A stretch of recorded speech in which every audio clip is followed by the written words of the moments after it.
I'm Games Radar Plus's features editor David Horton. I'm joined today by our exec ed of the UK, Andy Hartup. Hello. We're going to talk about the story today that Battlefield Hardline has been having some online connectivity issues, shall we say, but not from the usual source.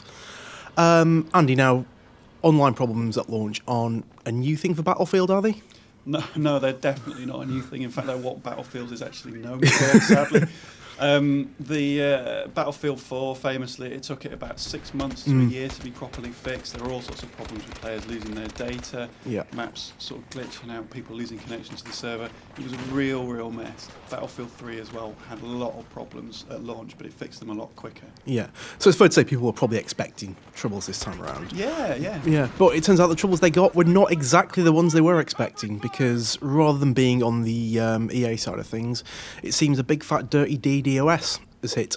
Yeah, that's right. Yeah, DDoS is direct. What is it? It's direct denial of service. Direct denial of service. Yes, which means that the servers are flooded with requests essentially, and it clogs them up and it kicks off the legitimate players.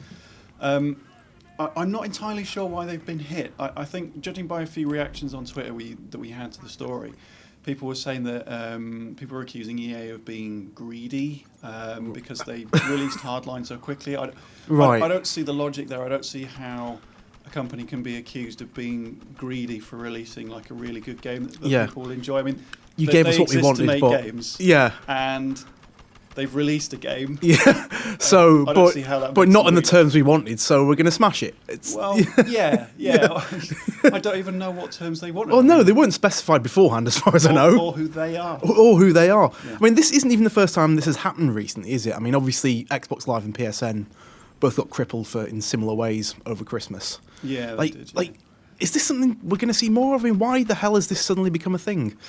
Well, it's basically a way of exerting some sort of protest or influence on people who rely on, online internet connections, things like that. It's a I'm told it's very basic. It's very easy to do DDoS. So it's like a form of protest. But unfortunately for Battlefield, I haven't really heard what they're protesting against. Yeah, which makes negotiation tricky. It does. Should you choose to do that. So that in mind, do you think there's going to be any solution brought forth to this sort of thing for future proofing? I don't really work on the tech side. Honestly don't know. Maybe. I think companies are going to have to become increasingly aware that it might happen, and are going to have to put safeguards in place. But I often find that for every measure someone puts in place, there's often a countermeasure presents itself. So maybe in 3 years' time, we'll be talking about a completely different hack, which is really, really easy to do, which completely busts another aspect of the game. Maybe it'll turn all vehicles into those rideable couches that they've got in the game, but without casters. Exactly.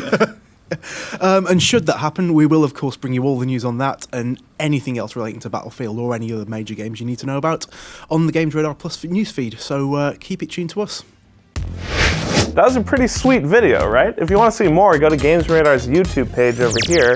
Or if you want to read, maybe up your game a little bit, go to gamesradar.com.